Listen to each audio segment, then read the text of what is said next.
Hello everyone, मैं doctor Neelam Mishra अपने YouTube channel divine yoga में आप सभी का स्वागत करती हूँ। हमारा यह चैनल पूर्ण रूप से भारतीय ज्ञान परंपरा जैसे योग, आयुर्वेद, दर्शन, प्राकृतिक चिकित्सा एवं शिक्षा से संबंधित है। यात्रा लंबी है और इस लंबी यात्रा में आप सभी के साथ की अपेक्षा करती हूँ। हमारा विषय योग है। योग भारतीय ज्ञान परंपरा की सबसे महत्वपूर्ण एवं व्यवहारिक विधा है। योग का ज्ञान भारतवर्ष की पवित्र धरा पर युगों युगों से अनवरत प्रवाहित होता रहा है। मानव जीवन से संबंधित दुखों से मुक्ति हेतु सबसे महत्वपूर्ण मार्ग योग है। योग के माध्यम से अज्ञान का नाश एवं ज्ञान की प्राप्ति संभव है। अतः योग के द्वारा इंद्रिय, मन एवं आत्मा में पूर्ण रूप से संतुलन स्थापित करके दुखों से मुक्ति प्राप्त की जा सकती है। योग शब्द की उत्पत्ति कैसे हुई, किस तरह ये योग शब्द अस्तित्व में आया, कहाँ से आया, इसको समझने का प्रयास करते हैं। योग शब्द की उत्पत्ति संस्कृत भाषा के युज धातु से हुई है, जिसका अर्थ है जुड़ना, मिलना, एक होना आदि। वैसे तो युज धातु के 3 अर्थ हैं। युज समाधो, जिसका अर्थ है कि योग समाधि है। युजिर योगे, जिसका अर्थ है कि योग का अर्थ जोड़ या मिलन है। युज संयमने, जिसका अर्थ है कि योग संयम है। ऊपर कहे गए योग के तीनों अर्थों में युजिर योगे को ही योग के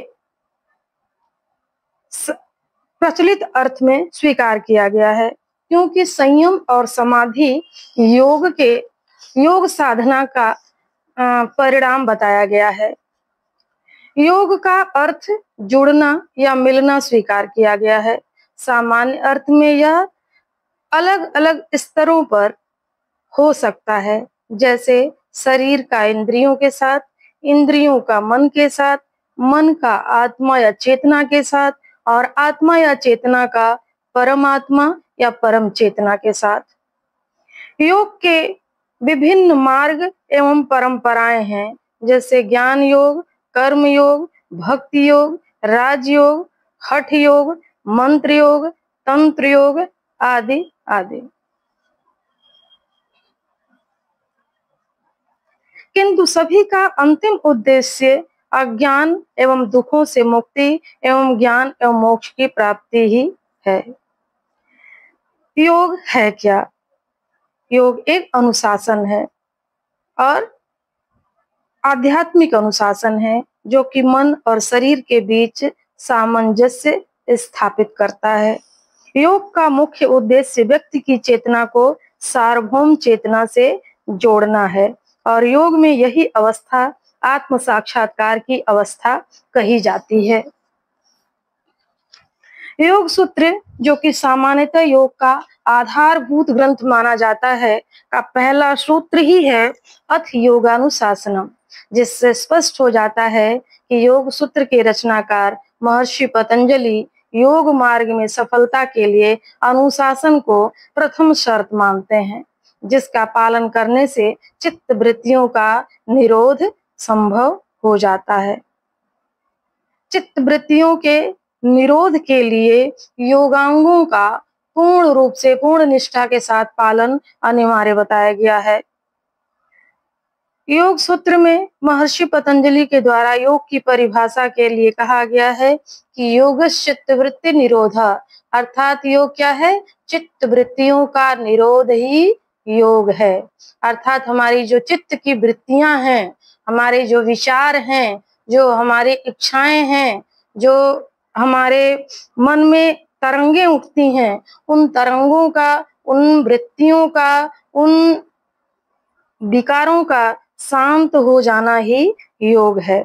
और इन वृत्तियों के नाश के पश्चात ही दृष्टा अपने वास्तविक स्वरूप को प्राप्त कर पाता है, जिसे तदा द्रष्टुम स्वरूपे अवस्थानम के रूप में महर्षि के द्वारा बताया गया है। अर्थात चित्तवृत्तियों के नाश के पश्चात दृष्टा अपने वास्तविक स्वरूप को प्राप्त कर लेता है।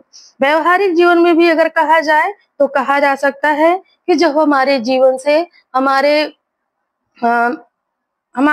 से अज्ञान का नाश हो जाता है, तब हम अपने वास्तविक स्वरूप को अर्थात ज्ञान को प्राप्त कर लेते हैं।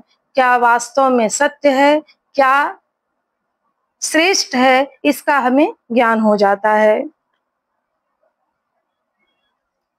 संक्षेप में कहा जाए तो व्यक्तिगत चेतना का सार्वभौमिक चेतना से मिलन ही योग है। योग के विभिन्न अंगों यम, नियम, आसन, प्राणायाम, प्रत्याहार, धारणा, ध्यान, समाधि का पालन करके मन और शरीर के बीच संतुलन स्थापित किया जा सकता है। योग स्वस्थ, शांतिपूर्ण और सामंजस्यपूर्ण जीवन जीने का एक व्यवस्थित मार्ग है। योग संपूर्ण जीवन शैली है। यह केवल शारीरिक अभ्यास तक सीमित नहीं है, बल्कि इसमें नैतिकता, व्यवहारिकता एवं आध्यात्मिकता सभी पहलू सम्मिलित हैं। योगांगों का अनुष्ठान करने से, योग के अंगों का पालन करने से हमारी सभी अशुद्धियों का क्षय हो जाता है और हमें दिव्य ज्ञान की, परम ज्ञान की प्राप्ति हो जाती है। ऐसा महर्षि पतंजलि ने योग सूत्र में आगे कहा है कि योगांग अनुष्ठानाद शुद्धि क्षये ज्ञान दीप्तिर विवेक ख्यातिर। अर्थात जब हम योगांगों का निष्ठा पूर्वक, श्रद्धा पूर्वक पालन करते हैं, दृढ़ता के साथ जब हम उसका, योग के अंगों का पालन करते हैं, तब हमारे मन, मानसिक स्तर पर, शारीरिक स्तर पर और चेतना के स्तर पर सभी अशुद्धियों का क्षय हो जाता है और हमें विवेक ज्ञान की प्राप्ति हो जाती है। यह कैसे संभव है? इसके लिए महर्षि ने कहा है कि स तु दीर्घ काल नैरंतर्य सत्कारा सेवित दृढ़ भूमि। अर्थात हमें लंबे समय, स तु दीर्घ काल, लंबे समय तक, नैरंतर्य निरंतरता के साथ, सत्कारा सेवित अर्थात श्रद्धा के साथ, दृढ़ता पूर्वक योग का पालन करने से, योग के अंगों का पालन करने से, योग का अभ्यास करने से हमें ज्ञान की प्राप्ति होती है और हमारे जीवन से अज्ञान का नाश हो जाता है। आधुनिक जीवन शैली भागदौड़ एवं तनावपूर्ण तथा अव्यवस्थित दिनचर्या को व्यवस्थित करने एवं रोग नाश में भी योग अत्यंत सहायक सिद्ध हो रहा है। योग को अगर रूपांतरण का विज्ञान कहा जाए तो इसमें अतिशयोक्ति नहीं होगी, क्योंकि योग के माध्यम से पूर्ण रूप से हमारा ट्रांसफॉर्मेशन हो जाता है। जो भी योग का पूरी निष्ठा से नियम पूर्वक अभ्यास करता है, पालन करता है, उसका रूपांतरण निश्चित रूप से संभव है।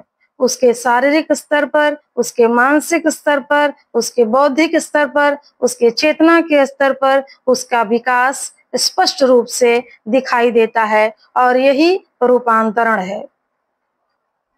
निष्कर्ष रूप में हम कह सकते हैं कि योग मानव जीवन की शारीरिक एवं मानसिक व्याकुलता का शमन कर जीवन के अंतिम लक्ष्य मोक्ष एवं मुक्ति में सहायक तथा आत्मा के वास्तविक स्वरूप को जानने एवं पहचानने का ज्ञान विज्ञान है।